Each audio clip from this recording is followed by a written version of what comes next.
രാഗിൻ തുടരുന്നുണ്ട്. രാഗിൻ 3:55 ഇപ്പോൾ 5 മണിക്ക് നമുക്കറിയാം കോടതി അവസാനിക്കും. അപ്പോൾ 4 മണിയോടുകൂടി തന്നെ വിധി പ്രസ്താവം പ്രതീക്ഷിക്കാമോ? തീർച്ചയായും ഇപ്പോൾ ലഭിക്കുന്ന വിവരമനുസരിച്ച് 4 മണിയോടുകൂടി കോടതി ചേരും എന്നതാണ്. സാധാരണഗതിയിൽ കോടതിയിൽ ചേരുമ്പോൾ സ്വാഭാവികമായിട്ടും ഉണ്ടാകുന്ന നടപടിക്രമങ്ങൾ എന്ന് പറയുന്നത് ഈ 1 to 6 അക്യൂസ്ഡ് അവരെ നിർത്തും. അതിനുശേഷം ഓരോരുത്തരുടെയും കുറ്റം വായിക്കും. ആ ഓരോ കുറ്റത്തിനും ശിക്ഷ വിധിക്കും. അങ്ങനെയാണ് ആ പ്രോസസ്സ് മുന്നോട്ട് പോവുക. അതിൽ ഏറ്റവും പ്രധാനപ്പെട്ടത് 376D ഗ്യാങ് റേപ്പുമായി ബന്ധപ്പെട്ട വകുപ്പാണ്. അതിൽ പരമാവധി ശിക്ഷ നൽകണം പ്രതികൾക്ക് എന്നതാണ് പ്രോസിക്യൂഷന്റെ ആവശ്യം. എന്തായാലും നേരത്തെ 3:30 കോടതി ചേരുമെന്നാണ് പറഞ്ഞത്. ഇതുവരെയും കോടതി ചേർന്നിട്ടില്ല എന്നതാണ് ഇപ്പോൾ ബോധ്യമാകുന്ന വിവരം. ഇപ്പോൾ ലഭിക്കുന്ന വിവരം അനുസരിച്ച് 4 മണിയോടുകൂടി തന്നെ കോടതി ചേരും എന്നതാണ്. അതിൽ ഏറ്റവും പ്രധാനപ്പെട്ട ഏറ്റവും സുപ്രധാനമായിട്ടുള്ള വിധി പ്രസ്താവം പുറത്തേക്ക് വരും. ഈ 6 പ്രതികളെ കോടതി കുറ്റക്കാരാണ് എന്ന് കണ്ടെത്തിയ 6 പ്രതികളുടെ ശിക്ഷാവിധിയാണ് പ്രഖ്യാപിക്കാൻ പോകുന്നത്.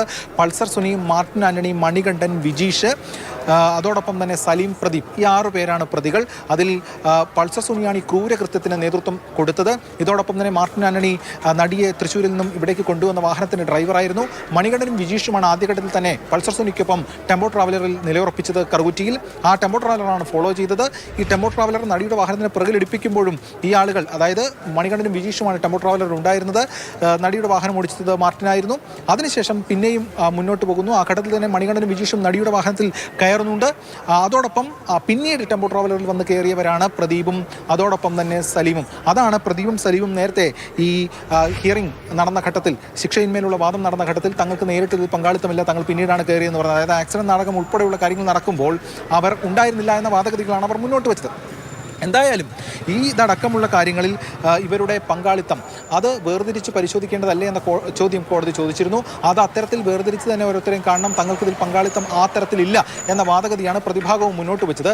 എന്നാൽ പ്രോസിക്യൂഷൻ വ്യക്തമാക്കിയത് ഇതിൽ പൾസർ സുനി എന്ന് പറയുന്ന ഒരു വ്യക്തിക്ക് ഒരു അവസ്ഥയിലും ഒരു കാരണവശാലും ഇവരുടെ സഹായമില്ലാതെ ഇത് ചെയ്യാൻ കഴിയില്ല. അപ്പോൾ പൾസർ സുനി ചെയ്ത ആ കുറ്റത്തിൻ്റെ ഗ്രാവിറ്റി അത് സ്വാഭാവികമായിട്ടും ഇവരിലും നിക്ഷിപ്തമാണ്. കാരണം ഇവർ കൂടി സഹായിച്ചതുകൊണ്ടാണ് ഇക്കാര്യങ്ങളൊക്കെ നടന്നത്. ഒത്താശ ചെയ്തതുകൊണ്ടാണ് അത്തരത്തിലുള്ള നിർദ്ദേശം നൽകിയിട്ടുണ്ട്, കമ്മ്യൂണിക്കേഷൻ ഉണ്ടായിട്ടുണ്ട്, എന്തടക്കമുള്ള വാഹനങ്ങൾ ചേസ് ചെയ്തിട്ടുണ്ട്, ഫോളോ ചെയ്തിട്ടുണ്ട് എന്തടക്കമുള്ള കാര്യങ്ങളാണ് കണ്ടെത്തിയത്. അപ്പോൾ ഇതിനനുസരിച്ചുള്ള ശിക്ഷ നൽകണം എന്നതാണ് പ്രോസിക്യൂഷൻ്റെ പ്രധാനപ്പെട്ട ആവശ്യം. അതിൽ കോടതി എന്ത് തീരുമാനമെടുക്കുമെന്നത് വരും മിനിറ്റുകളിൽ തന്നെ നമുക്ക് അറിയാം.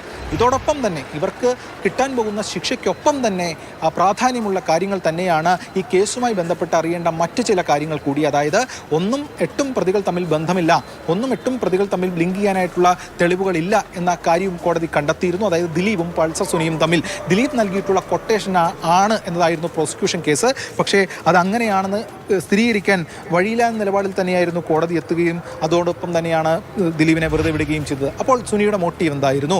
പണസമ്പാദനം ഉൾപ്പെടെയുള്ള കാര്യങ്ങൾ, അതായത് ആദ്യ കുറ്റപത്രത്തിൽ പറഞ്ഞിരുന്ന കാര്യങ്ങളാണത്, ദൃശ്യങ്ങൾ പകർത്തി ഇത്തരത്തിൽ പണസമ്പാദനം ഉൾപ്പെടെയുള്ള കാര്യങ്ങൾ. അപ്പോൾ അതായിരുന്നു മോട്ടീവ്. പക്ഷേ ആ ഒരു മോട്ടീവിൻ്റെ ഭാഗമായിട്ട് ഇത്രയധികം വരുന്ന ക്രൂരകൃത്യം ഈ പ്ലാനിങ്ങോടുകൂടി ഈ സുനി നടത്തണമെങ്കിൽ അതുമായി ബന്ധപ്പെട്ട കാര്യങ്ങൾ, കോടതിയുടെ ബോധ്യങ്ങൾ ഇതുൾപ്പെടെ വ്യക്തമാകേണ്ടതുണ്ട്.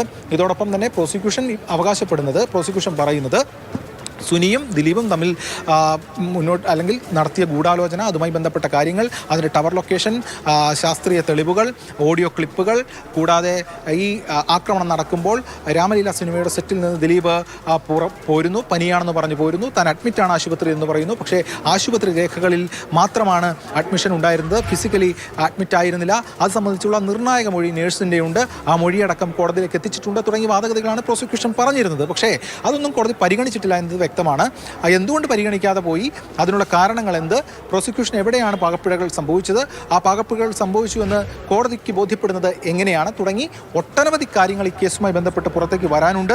അതിൽ ഒരു സുപ്രധാനമായിട്ടുള്ള വിധിപ്രസ്താവത്തിലേക്ക് കാര്യങ്ങൾ പോവുകയാണ്. കേവലം ഈ 6 പേരുടെ കൃത്യത്തിൽ പങ്കെടുത്ത 6 പേരുടെ ശിക്ഷയ്ക്കൊപ്പം തന്നെ മറ്റ് വശങ്ങൾ കൂടി കേസിനെ ഏറ്റവും ശ്രദ്ധയാകർഷിക്കുന്നുണ്ട്. അതുൾപ്പെടെയുള്ള കാര്യങ്ങൾ പുറത്തേക്ക് വരികയും ചെയ്യും. അതാണ് നേരത്തെ കോടതി വ്യക്തമാക്കിയത്. കോടതിയുടെ ജഡ്ജ്മെൻറ്റ് വരുന്നതോടുകൂടി ഈ കാര്യങ്ങളൊക്കെ തന്നെ ബോധ്യമാകും എന്നത്